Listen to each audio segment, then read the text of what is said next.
जो मुझे सर्वत्र देखता है और सब कुछ मुझ में देखता है, उसके लिए न तो मैं कभी अदृश्य होता हूँ और न वह मेरे लिए अदृश्य होता है। एक अनुशासित व्यक्ति अपना तथा समाज व देश का विकास कर सकता है। शिक्षा और ज्ञान उसी को मिलता है जिसमें जिज्ञासा होती है।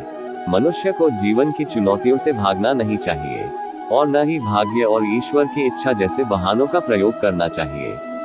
आत्मज्ञान की तलवार से अपने हृदय से अज्ञान के संदेह को काटकर अलग कर दो, उठो, अनुशासित रहो। जो पैदा हुआ है उसकी मृत्यु भी निश्चित है। जैसे जो मृत है उनके लिए जन्म, इसलिए जिसे बदल नहीं सकते उसके लिए शोक मत करो। अच्छे कर्म करने के बावजूद भी लोग केवल आपकी बुराइयां ही याद रखेंगे, इसलिए लोग क्या कहते हैं इस पर ध्यान मत दो, तुम अपना कर्म करते रहो।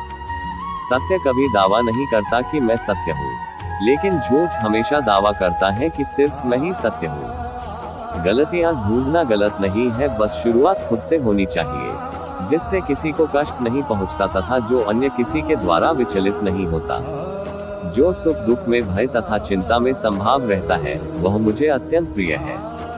क्रोध से मनुष्य की मति मारी जाती है, यानी मूढ़ हो जाती है, जिससे स्मृति भ्रमित हो जाती है। स्मृति भ्रम हो जाने से मनुष्य की बुद्धि नष्ट हो जाती है और बुद्धि का नाश हो जाने पर मनुष्य खुद का अपना ही नाश कर बैठता है। जो मनुष्य सुख और दुख में विचलित नहीं होता है, दोनों में संभाव रखता है, वह मनुष्य निश्चित रूप से मुक्ति के योग्य है। आत्मा को न शस्त्र काट सकते हैं, न आग उसे जला सकती है, न पानी उसे भिगो सकता है, न हवा उसे सुखा सकती है। ध्यान का अर्थ है भीतर से मुस्कुराना और सेवा का अर्थ है इस मुस्कुराहट को औरों तक पहुंचाना। हृदय से जो दिया जा सकता है वो हाथ से नहीं, और मौन से जो कहा जा सकता है वो शब्द से नहीं। समय और भाग्य दोनों परिवर्तनशील है, इन पर कभी अहंकार नहीं करना चाहिए।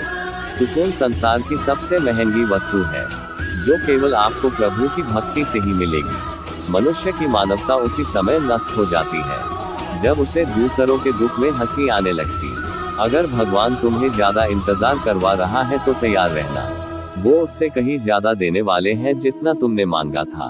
मन को प्रभु के साथ जोड़ दो, जहाँ प्रभु जाए वहाँ मन जाए, और जहाँ मन जाए वहाँ प्रभु साथ रहे। मुश्किलें केवल बेहतरीन लोगों के हिस्से में आती है, क्योंकि वही लोग उसे बेहतरीन तरीके से अंजाम देने की ताकत रखते हैं। अगर परमात्मा तुम्हें कष्ट के पास ले आया है तो अवश्य ही वो तुम्हें कष्ट के पार भी ले जाएगा। जो भी हुआ अच्छा हुआ, जो हो रहा है अच्छा हो रहा है, जो भी होगा अच्छा होगा। भविष्य के बारे में चिंता मत करो, वर्तमान में जियो। निंदा से घबराकर अपने लक्ष्य को न छोड़े, क्योंकि लक्ष्य मिलते ही निंदा करने वालों की राय बदल जाती है। जो सरलता से मिलता रहे उसका महत्व नहीं रह जाता। अक्सर खो देने के बाद समय, व्यक्ति और संबंध के मूल्य का आभास होता है। चिंता मत करो, क्योंकि जिसने तुम्हें इस संसार में भेजा है उसे तुम्हारी ज्यादा चिंता है। किसी और का काम पूर्णता से करने से कहीं अच्छा है कि अपना काम करे, भले ही उसे अपूर्णता से करना पड़े। उस दिन हमारी सारी परेशानियां खत्म हो जाएगी, जिस दिन हमें यकीन हो जाएगा कि हमारा सारा काम ईश्वर की मर्जी से होता है। ज्यादा खुश होने पर और ज्यादा दुखी होने पर निर्णय नहीं लेना चाहिए, क्योंकि ये दोनों परिस्थितियां आपको सही निर्णय नहीं लेने देती है। कुछ लोग अपने अधिकार के लिए तो संघर्ष करते हैं, परंतु अपने कर्तव्य को भूल जाते हैं। दुख का मूल कारण ही यही है कि सुख की तलाश में बाहरी दुनिया में भटकते रहना। ईश्वर की शरण में निस्वार्थ भाव से जाएं, क्योंकि आपको क्या चाहिए उन्हें पता है। जो सरलता से मिलता रहे उसका महत्व नहीं रह जाता। अक्सर खो देने के बाद समय, व्यक्ति और संबंध के मूल्य का आभास होता है। बिना मुहूर्त के जन्म लेता है और बिना मुहूर्त के ही दुनिया से चला जाता है। फिर भी इंसान अच्छे मुहूर्त के पीछे भागता रहता है। अगर विचार हमारे अच्छे हो और व्यवहार हमारे सच्चे हो तो कोई भी कार्य बुरा नहीं हो सकता। अगर आप क्रोध के समय थोड़ा सा धैर्य रख ले तो आप कम से कम 100 दुख भरे दिनों से बच सकते हैं।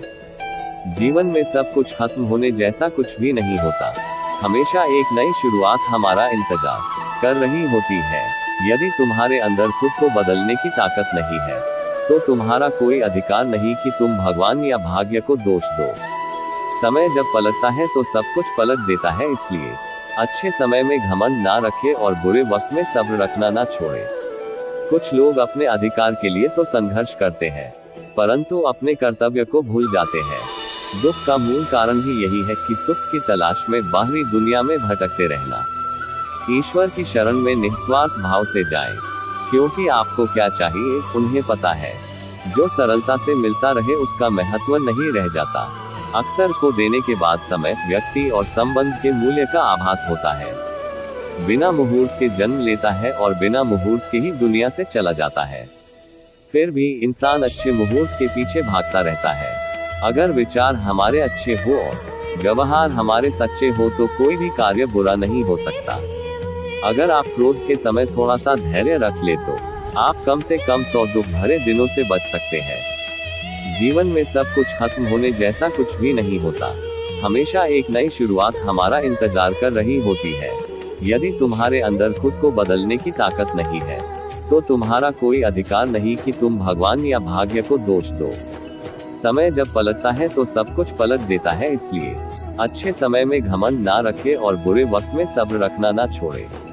सम्मान हमेशा समय और स्थिति का होता है, पर इंसान उसे अपना समझ लेता है।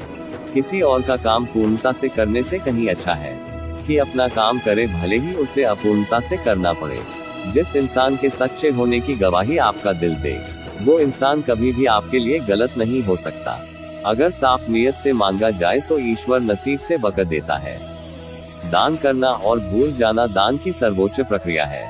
की गई दान की गणना तुम्हारे दान को तुच्छ बना देता है। अगर परमात्मा तुम्हें कष्ट के पास ले आया है तो अवश्य ही वो तुम्हें कष्ट के पार भी ले जाएगा। परिवार के साथ धैर्य प्यार कहलाता है, औरों के साथ धैर्य सम्मान कहलाता है, स्वयं के साथ धैर्य आत्मविश्वास कहलाता है और भगवान के साथ धैर्य आस्था कहलाती है। जो लोग तुम्हारी बुराई करते हैं वो करेंगे, चाहे तुम अच्छा काम करो या बुरा। इसलिए शांत रहकर अपना कर्म करते रहे। निंदा से मत घबराओ, निंदा उसी की होती है जो जिंदा है। मरने के बाद तो सिर्फ तारीफ होती है। बुरा समय आपको जिंदगी के उन सभी सच से सामना करवाता है जिनका